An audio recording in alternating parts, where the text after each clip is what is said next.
Greetings and salutations. This is Jason Silverain, and I'm returning to Ratropolis for something a little different today. Now, I've been looking at the forums and various comments. People are actually struggling with the game, and that's understandable. There's a lot of RNG in this game, unfortunately. You're very dependent on what cards are offered to you, and you don't always get the ones that you need for most sides. But I'm just going to go through a handful of tactics and general ideas of how to win with each builder type. I've managed to succeed with all of them but the scientist, and the scientist I got to the boss, and the only reason I failed was unfortunately I got the terrible event which loses you all your money. So, oh well, I could have done it that run. It was so frustrating. But I'm going to start with the merchant. With the merchant, there's two different playstyles depending on which leader you pick. If you're picking the male merchant leader, you have the ability to change cards when you are offered them by the salesman in the marketplace, and you are able to discard cards for just straight up 10% of your gold value for every card discarded. Now, this is great if you want a cash influx, and also you want to control more of the cards you get. With the female merchant leader, it's more about the long term, with earning tax every time you buy cards, which isn't great unless you team it with something like the church to remove unused or unwanted cards from your deck. But the ability to instantly complete a labour I find was very powerful, especially as you improve that and you can complete more labours. Now, the reason behind my preference towards the female leader is the tax is nice. Tax is always good. There's a nice passive income, which you can't really lose due to events, unless you're very unfortunate. But it's that completion of labour that can suddenly give you the manpower you need to instantly restart it, or purchase permanent units. That is really handy. So looking in the economy cards, you can see I have not yet actually unlocked all of the cards here. But this is really nice. Just looking at these cards, you're constantly getting small boosts of tax income, and there was a... I don't think it's here. I think it's actually under here. Yes, budgeting was a fantastic card for my very swollen deck. The rest of these, well, policy was very nice. That lowers your overall costs. And gather was also very handy during my runs. Several of the others came up here and there, and you can see a lot of them are reducing the cost of cards. Those are very nice. And again, it's keeping that money because you do not have really a large standing army. What you want to be doing is preparing for mercenaries. All of these people with service 60, and sometimes a little bit more. If you combine them with the Caravan Master and the Caravan Guard as your sort of permanent force, they can shore up any weakness you have in your lines, especially when you start getting cards that reduce the cost of cards. So you end up having these free mercenaries, and it is about essentially using the Caravan Master and hopefully, I believe it's the inns, yes, there we go, to sort of keep a standing army going. But again, you don't really mind if they die too much. You do have things like the Fletcher's House that gives you golden arrows, that lets you do damage depending on how much money you have, and that is kind of your skill card for, you know, hammering it out there. Now, the tax office is fantastic if you combine it with the Warren that gives you Raticizens. That was great, and the drugstore was just... For mild healing, just keep everyone going, it was just wonderful. And the bakery was a wonderful building as well. Now, the one that is always my favourite for any build is the fishery. Being able to get 2 random cards from any leader, really, can be a lifesaver, because it can give you options that you normally wouldn't have. A farm isn't too bad. If you can get 2 farms and a granary, that will mostly cover your overall daily gold costs until you get to the later levels. Monastery is only really worth it for certain builds if you're getting a lot of stuff that gives you free cards. But again, I found that was one of those was very situational, but the marketplace, you always want at least one if you can get it. Being able to essentially not be reliant on that garbage merchant is always handy. And as I've mentioned, the Warrens. Now, depending on what builds you have and which leader you're playing, the Warrens help all of them for different reasons. You're missing out on tax, but constantly having citizens is brilliant. Now, focusing on the merchant, that will essentially mean that you can keep pumping out labour, which will keep you having a constant supply of money. If you're going for the general, you would just want it for just getting as many troops on the ground as possible. And there is one card I'm going to mention. I should have really mentioned this aside, but the slums are essentially a trap. They are really terrible, and I can't think of any reason you'd really want. Yeah, -2 tax when upgraded.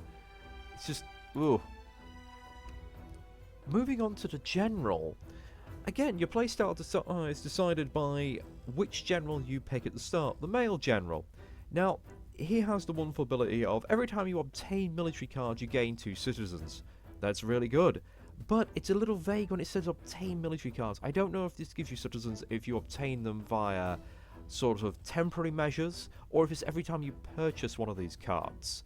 Now, I would err on the side of caution and say it was purchased, but the training ability is where it really shines. Once that's leveled up quite a bit, it gives +1 attack, +3 defense for every level of training. Meaning that if you have a lot of military cards in your hand and you need to deploy your troops, you can give them a nice little buffer. By the end of sort of wave 25, unless you've got a very high level in that, however, it is a bit useless. But imagine having 10 ranks in that and getting +30 defense. I mean, look at their military cards already. That is like half of a Lancer's defense. That would just give this guy an extra third of his defense, and it outright supersedes some of the others. Now, with the female general, it's a bit more long-term again. With hers, the more rat citizens you have, you gain 1 HP for each of your units when deployed, which honestly, I would probably prefer more, because by the end, that means you get stronger as the game goes on just passively with the Baron. And then the other option, yes, the other option is possibly one of my favourite powers, and that's just discard your military cards in your hand and gain citizens. Now, early game when you're not wanting to deploy lots and lots of military units, and you may have quite a lot in a draw, that's just like 3 citizens off. Done. And then that powers up your ability, which gives you more HP. And their playstyle, either way, you don't really have to focus around economy buildings as such, because you'll be focusing on bounty. Extra gold every time you kill an enemy, and a lot of this is focused around just building up a very solid military force, whether it's just sheer numbers or just a handful of them empowered. Now, I would advise definitely having medics in the back. And immortals are great, but very costly. Hunters aren't bad, but they don't sit on the back row for being ranged. And unless you have the Robin Hood assistant, they are going to die very quick. Now, the other thing to watch out for is a number of your rats will not have any attack. I think it's mostly the banner rat, and there's a few others that are just plain weak. But on the bright side, well, you've got these growth units. They are absolutely fantastic.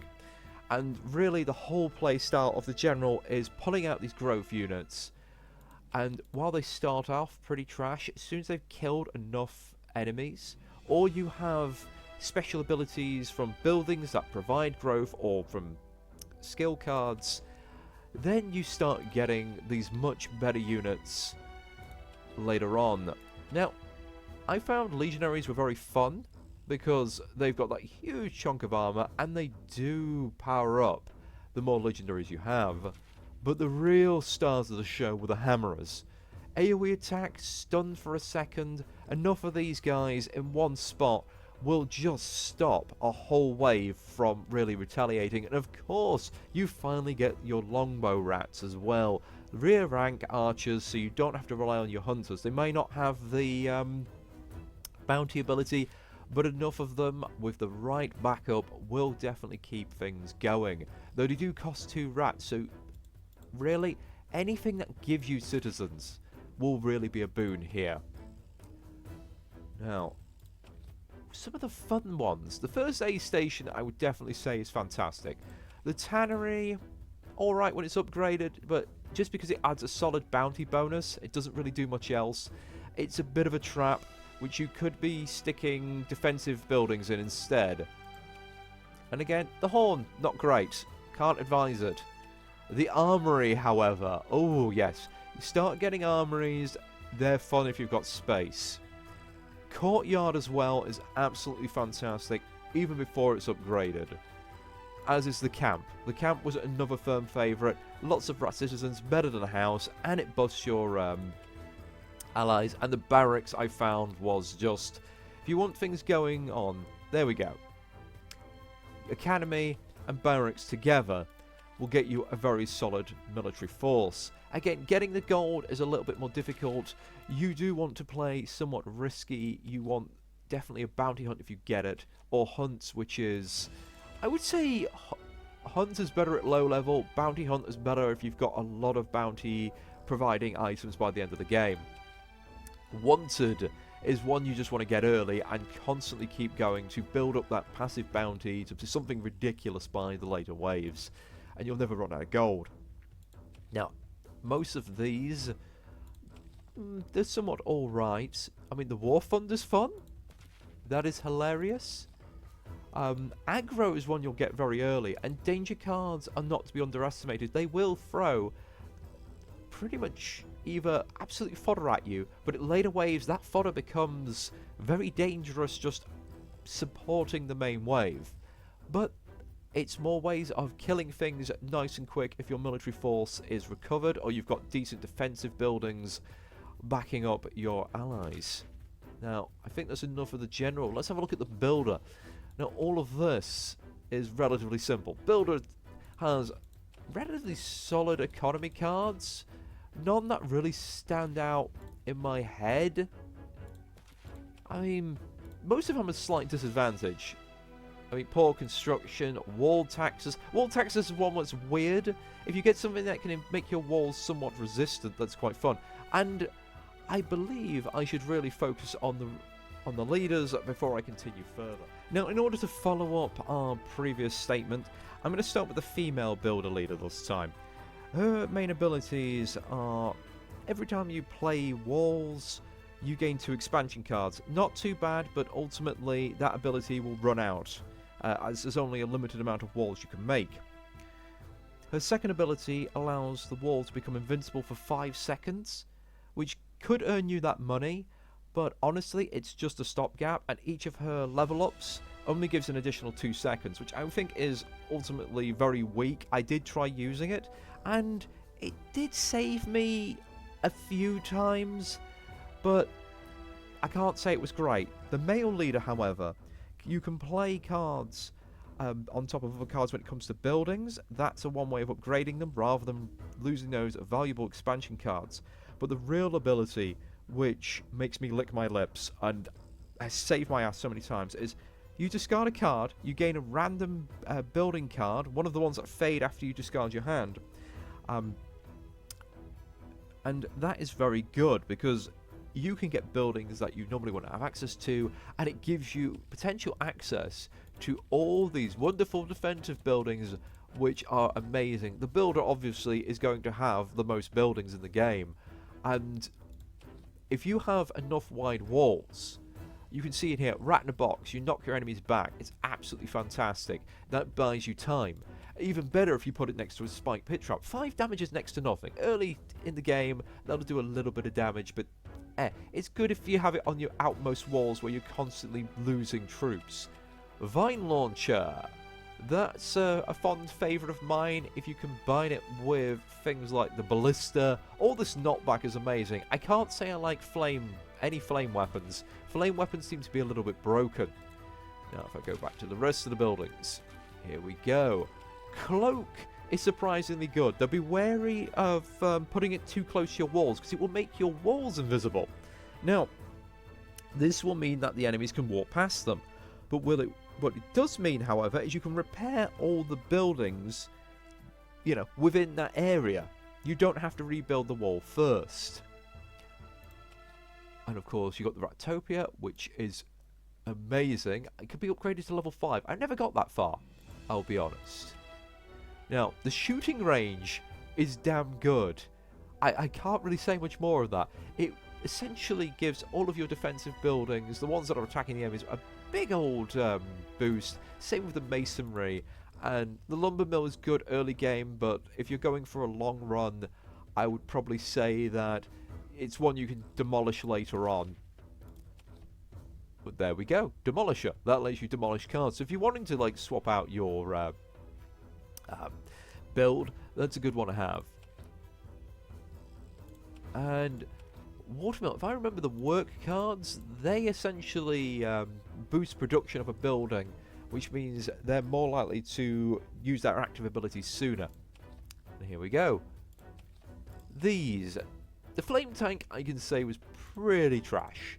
I did not like it. It died really quick. I mean, the flame units in general were just pretty bad. You had to have them by themselves, and their passive damage just simply doesn't do enough. I guess if you stacked enough of them in one spot, it'd be good. Lurkers, on the other hand, they pretty much never died because they were cloaked, they were immovable. You stick them on the outskirts. I had lurkers cloaked and stabbing things and just completely ignored by the enemies. They were the MVP of a lot of attacks, though they are a citizen kind of sink because they won't die. You won't really get those citizens back. Trappers as well are pretty trash. I genuinely don't know if those traps stick around or not. I need to try them again. The traps do such a tiny amount of damage, it's probably not worth it. You might be alright sticking one of these on your back line if the traps don't fade. They could be a last ditch effort. Crossbow rats weren't bad as troops go. The slow attack speed really does hammer them though, but the pierce attack was very fun. Alright, and then you've got your siege weapons, the real MVPs. Now, you want your pike rats to essentially hold everything in place as your siege weapons are doing what they can, and your slingers. Do not underestimate anything that stuns, even if it's for a second. And if you get them upgraded, they're cheap as chips. They do next to no damage, but those 2-second stuns can stop a wave in its tracks. Now, skill-wise, these are quite fun. These green belts, you kind of have to play them on the ground. But it's quite nice because a lot of these give good abilities, but it does take up your space. And then nearly everything is about essentially buffing buildings. There's no real direct damage unless you count the firewall and things and the form wall. I would say the form wall's better. Now, if the builder's skill cards are somewhat underwhelming due to their narrow focus, the scientist is the complete opposite. In fact, they are very devoted to using their skill cards no matter which leader you pick. And a word of warning with the scientists, they have several potential builds, but they don't mesh together well, because if you don't have cards that synergize, your own deck will destroy you. Now, with the male leader, your Major Domo means that you get minus 5 seconds off your leader ability refresh for every skill card you play. And the leader's ability is essentially you get to pick one of 3 cards to appear in your hand, which will vanish at the when you discard your hand, and it has 0 cost. Now, some of these I believe won't be fantastic, but if you get something like Damn Hyper Beam, that is amazing, though you've got to be very much aware of that 60-second cooldown to next redraw. And it only does 60 damage, so it seems to be a one-hit kill in the early game, and it will kill most plebs, even better when it's upgraded. But it's very expensive, and you kind of want it on that 0 cost, if you can get it. But this is one of I'm getting ahead of myself. This is one of the plays to sort of focus around is trying to build up economy and just use these direct damage cards. Now, the female leader, however, she has an absolute wonderful ability for her advisor. Now, it took me a while to realise how it worked, because it was the factory owner, and I thought it was, oh, you've got to have factory in the title for the card. But no, it's actually cards that have identical titles cost less. And if you can combine it with the leader's ability where it replicates a card in the hand, again, one of those temporary cards that you have to play, you can get lots of buildings. Like, I use it in the early game for getting houses, and you get them cheaper at a discount.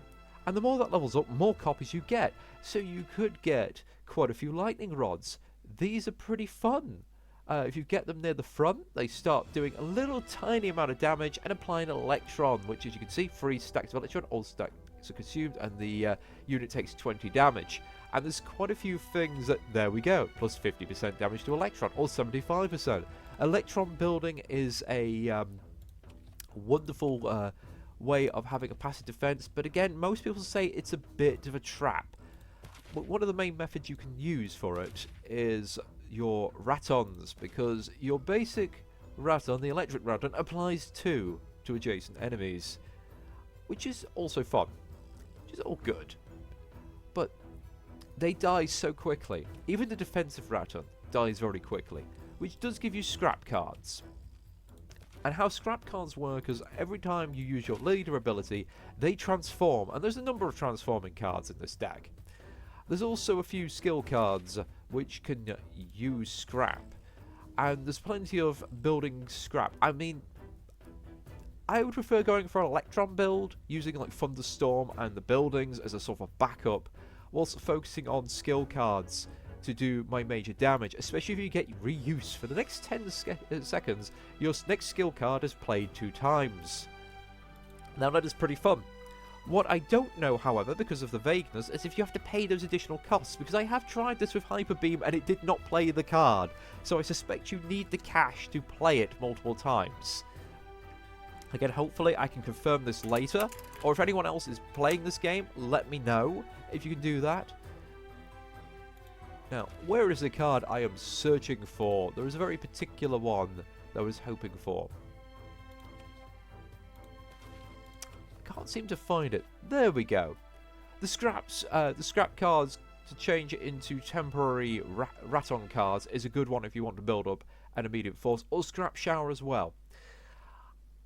I would say the scrap shower is a bit underwhelming, but I've just found it's not great. This is fun. The batteries are fun. You get these from windmills, which means you can just upgrade 2 random cards. You don't have to worry about upgrading them permanently. Alternatively, you have assembly if you don't want a windmill. And so you'll usually be using the better version of the cards. But do remember, better versions of the cards cost more. An economy for the scientist, ooh, it hurts bad. There are a few cards, like the ear, which is wonderful. Again, anything that reduces a set cost, that's just 45. That is not percentage, that is 30 and 45. So look at all the cards on here, 22, 28. Practically all of these will be free. And I wish it would show the, oh yes, the naturals turns into chemicals.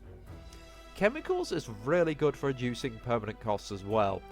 This is the sort of thing you want to get on your skill cards, so you can just keep using them. You can see where I'm going with this.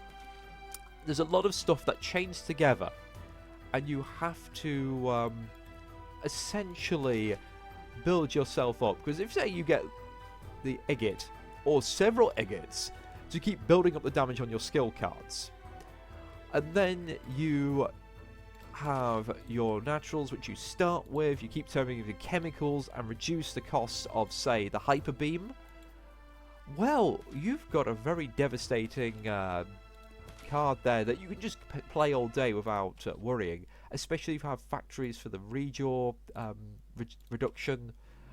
But honestly, you want anything that lets you keep cards in your hand or you draw more cards, because a lot of your cards just when it comes to the skill cards, they are going to be they're going to be reducing your draw rate. Oh, and a word of the wise. Taint is good to reduce the, well, defense of your enemies and ensure that you're doing enough damage to them, but you only have really a couple of sources, which is that skill card, your Plague Rat on, which is probably worth having one, though they are very expensive. And yeah, that's 50% more damage to them.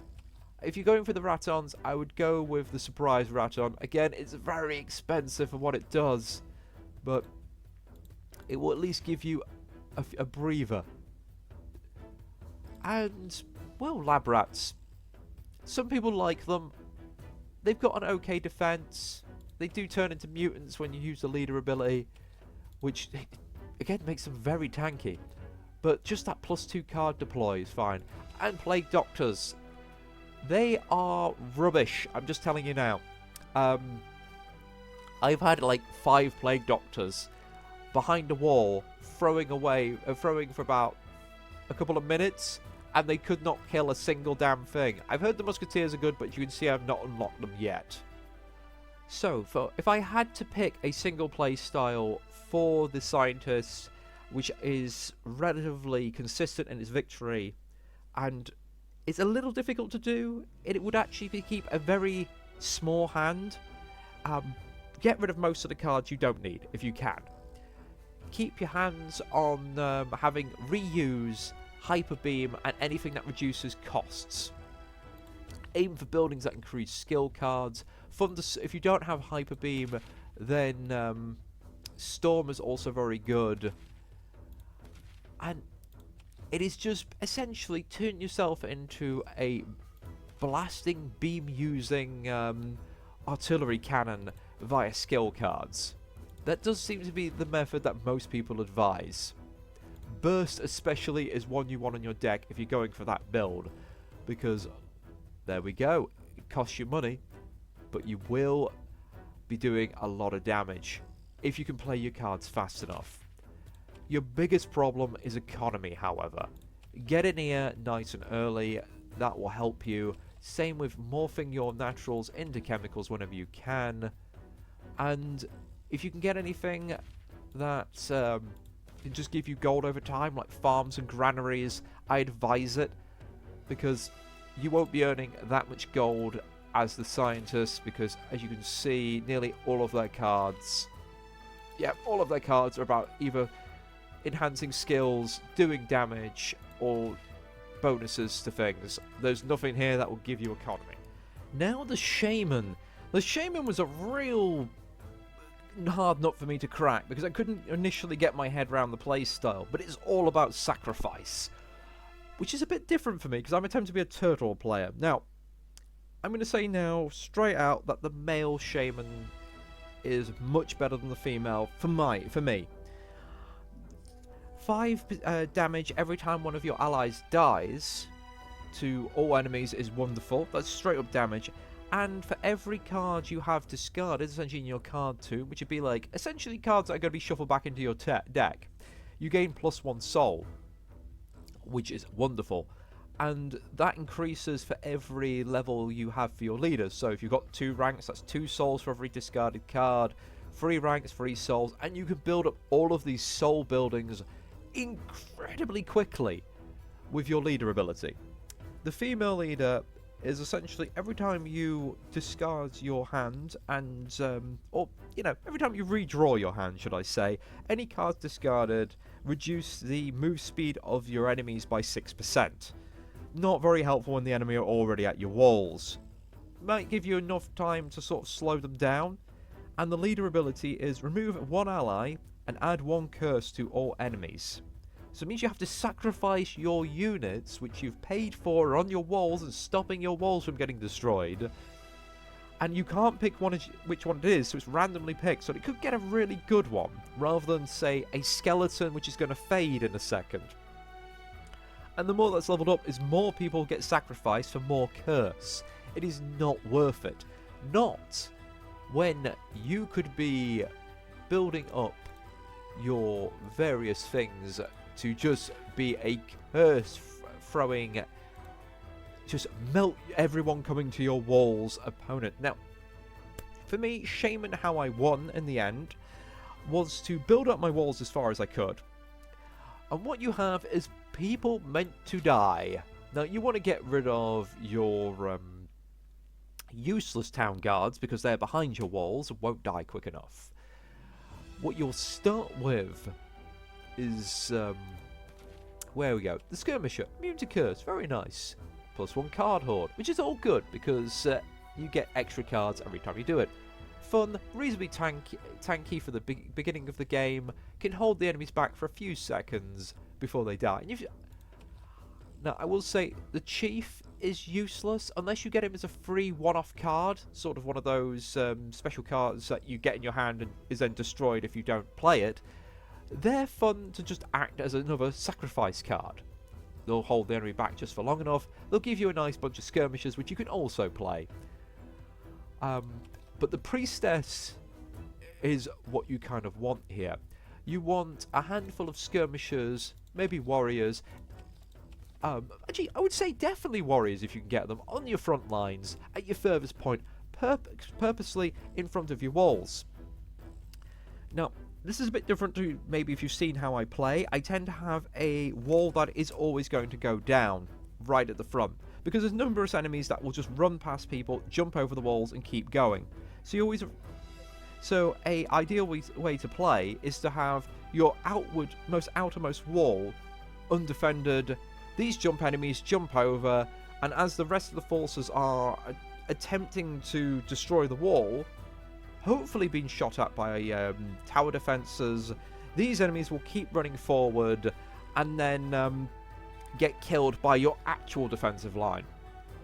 And for your actual defensive line, yes, you want these priestesses and you want necromancers, because those skeletons do not fade like most. And if you have enough necromancers in one spot, you have all these skeletons, which is wonderful because I believe every time they hit someone, they do curse, which is really nice. And acolytes are another thing that are wonderful to have in your front wall. They're relatively cheap. I mean, a normal acolyte is barely more expensive than a skirmisher. An upgraded acolyte, when it eventually dies, gives you 2 more meat shields in front of your wall, which are also cursing your enemies. And the Moth Conjurer I found was okay. Wasn't amazing, but it is a very long-ranged unit. And the Moth is also fun as well.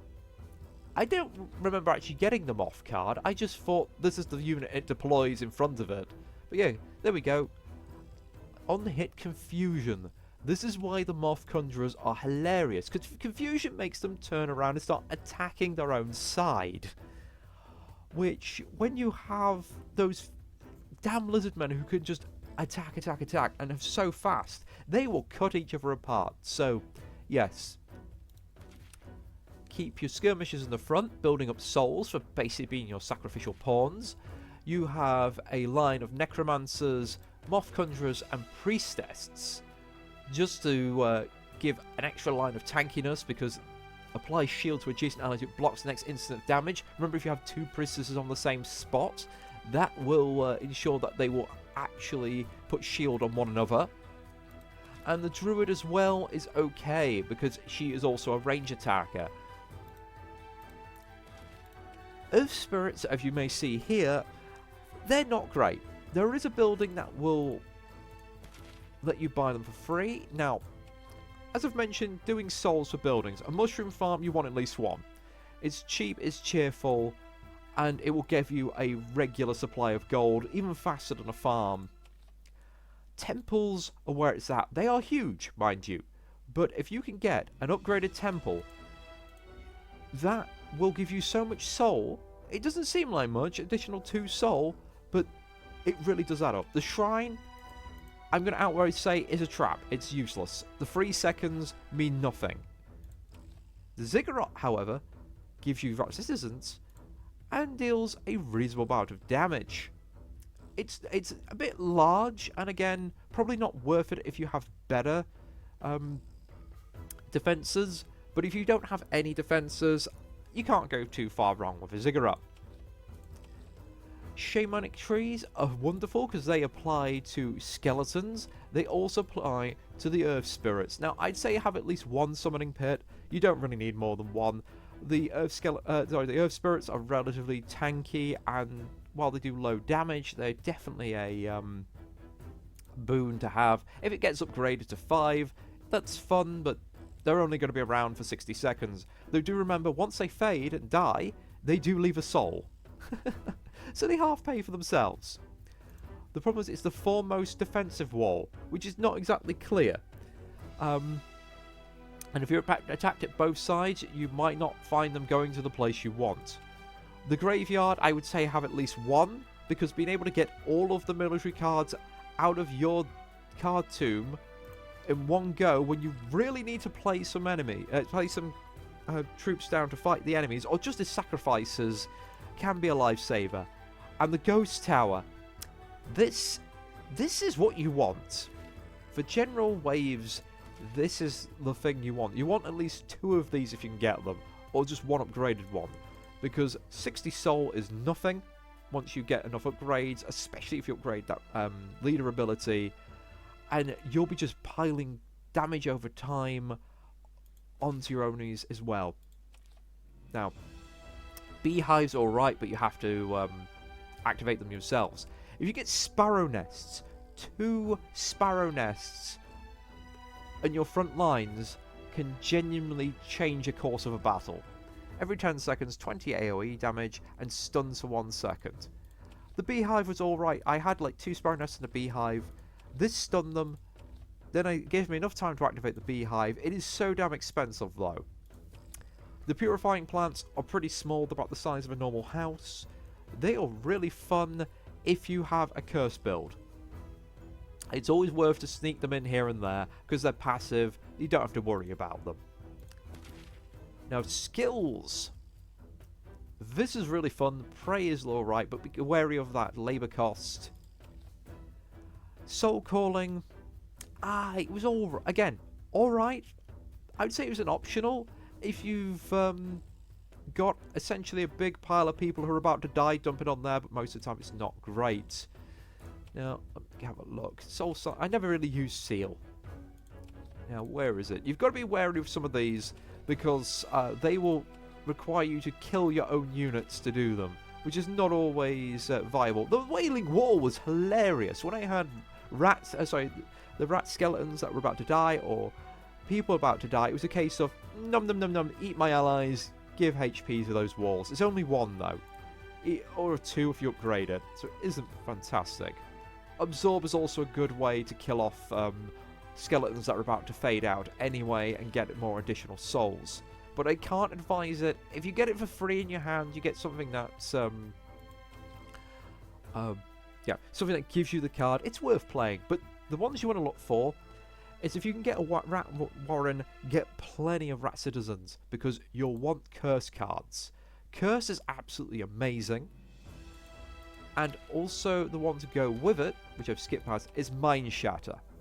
If you can get this upgraded, I mean 300% is amazing, but how I killed the boss is I had one of these at the start of the game. I never played it. I kept it in my hand whenever I could. I built the souls up on it.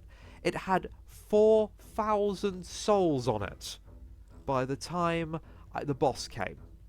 It one-shotted the owl boss in a single blast, I believe, with the mind when it was upgraded.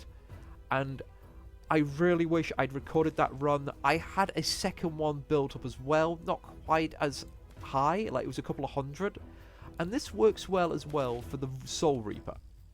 I had one of these in my back row, which I had built up. It had about 400-500 soul on it, and it was going to be my last-ditch effort, play this guy when all seems lost, to do basically one-hit kill enemies if needed. These are tactics which I have found are very good, and they will be your trump card for when everything hits the fan. And finally, I've spoken about economy, because if you look at those cards, a lot of them are expensive. Marionette, pretty damn good. It will often pay for itself once it's upgraded if you have a lot of summoned allies, because it will count the skeletons.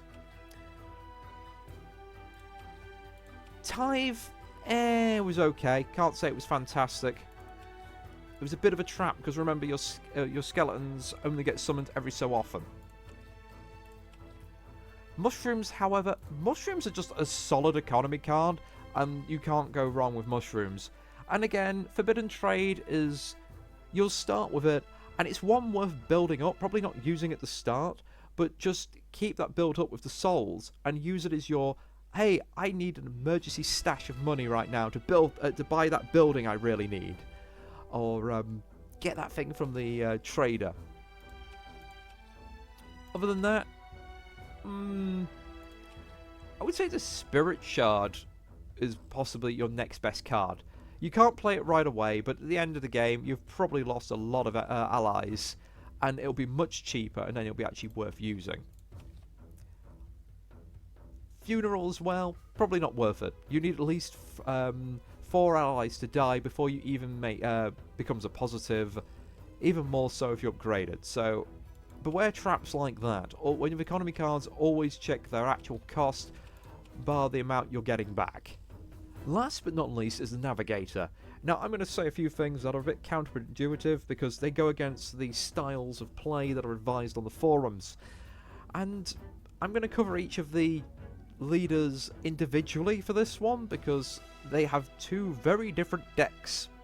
Now the male leader, his abilities are essentially, when you redraw your cards, if you have any cards going into your discard, that's -1 second per card off the next redraw. Not bad if you have to cycle through your deck. And his other ability is +1 stock per leader level. Now, if you've not played him yet, stock essentially is this. Several cards have stock. Once they reach 0 stock, they are unplayable. And I'll be honest, I think this is a bit of an unfair disadvantage to the Navigator overall, because very few cards, if any, have any bonus to having high stock. It's just you cannot play this. Yeah, I think it's only the handgunner, which if you add stock on, it gets better. And if you can get up to 300% attack speed, by the way, you are laughing because you suddenly have a machine gun, but it requires a mountain of stock, and every time you want to play an additional one, remember you are reducing your attack speed by 3%, or 5% if you have it leveled. But they're well worth it if you can get handgunners early and build up that stock. If you can't, well, sorry guys, you are stuck with essentially mediocre troops. What I will say, though, is there's a lot of synergy. Now, there's a lot of support cards, such as the Bard. If you have a lot of quest cards, the Bard becomes very powerful. And if you can get a Missionary, I would say get them over the Bard. They are far superior. If you then get some cards that add attack to military cards, fantastic. Marines, I would say not bother. They're just more expensive than deck hands and add practically nothing other than that 10 attack for 10 seconds. I mean, that's worthless. Marines are pointless. You want deck hands, you want handgunners. A mortar rat ain't bad, but that really goes more towards the female leader's playstyle. The commander as well, again, not bad, but you need lots of unique cards to make him worthwhile, and he's very expensive. No, what you want is your deck hands and your handgunners to hold back the enemy, and if you can get your hand on a sea fort, oh my goodness, you get yourself some sea forts, get something that can sort of counter the -1 card, and sea forts will just essentially melt enemies because their attacks just go through them. Again, Lighthouse, not really worth it, I'd say. You want, as the male leader, you want supply depots. A guillotine can be useful if you end up with random cards. If you end up getting a lot of cards from other decks, you want a zoo, and the main way you get around get those are the fish yards. The shipyards give you ship cards. There we go. I quite like the tavern as well, plus 2 cards whenever you discard a quest card. It synergizes very well with the guild office. But if I go back here, it is skill cards we want to be looking at. Yes, these ships are...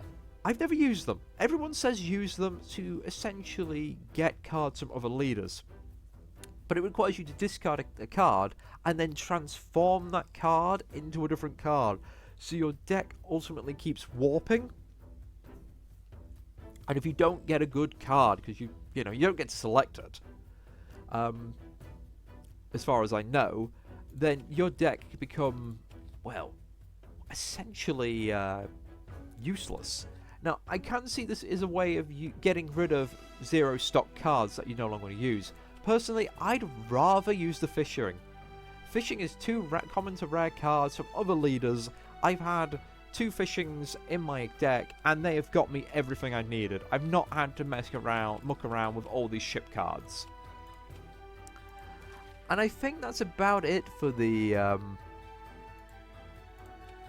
male leader. I mean, immigration, absolutely fantastic. It does the same thing as breed, except it costs you more labor, which kind of sucks. And yeah, I think all of these stock cards are relatively minor effects. I mean, sea shanties is okay between waves. It can slow you down. It's a bit of a pain. But 50 will heal most low-ranking cards. Treasure Ship, however, is amazing. It's super rare. If you can get it, it's fantastic. But that's all I can say. Just build up the gunners and pray with the male navigator. As for the female navigator, do you like gambling? Because that's your entire gimmick here. Your advisor basically goes, every time you redraw your cards, 50% chance to knock 50% cooldown time off your leader ability. And the leader ability is, well, 1 card put in your deck per level. You have a chance of it either being discarded or being 0 cost. Meaning that you can get your hands on some very expensive cards for next to nothing, which is fantastic because you have the notoriety issue with the female navigator. Her units gain notoriety. Notoriety gives you plenty of bonuses, which is lovely, like with the pirate, which gives you health, but every additional notoriety increases the cost, which becomes very, very difficult to deal with, unless you have guillotines to lower this. Otherwise, eventually you will find yourself completely unable to pay for these cards, except by, well, having to use your gambling ability. There is a card I really want to highlight, which is really not worth it. Also, I forgot to mention this, if economy card, the one you really want for the male leaders are the boxers and the tulips. Tulip will just keep getting better every time it's played. I mean, the first time you play it, unless you've got something reducing its cost, you're going to lose money, but after that, absolutely fantastic. And boxers are just, they ready to restore themselves. Get 1 in your deck, you're constantly going to have 40 gold. Or 30 after that. No, here we go. Notoriety, where we have it, trafficking. Do not do this, it is not worth it. Even if you have a Warren, the Warren's time to give you cards, and also any cards that give you things like breeding, 120 gold is not great for losing a rare citizen, and it gains notoriety every time you use it. So it becomes worthless. As you can see, I've not unlocked that many cards for the navigator. And I think there's not really much there. I'm trying to see if there's anything else which I've overlooked. But no. It's all about getting cards from other rulers and making your own custom deck. A little RNG, a little gamble, but that's the navigator for you. And I hope these tips help. I know I've just rambled a lot here, and I know I'm completing this. I can sort of see a few ways I could have done this video a little better. But if you'd like me to say play more Ratropolis, let me know. Otherwise, I might just leave this series for now. I've had fun with it. I'm definitely going to be playing it in my free time. And I will catch you next time.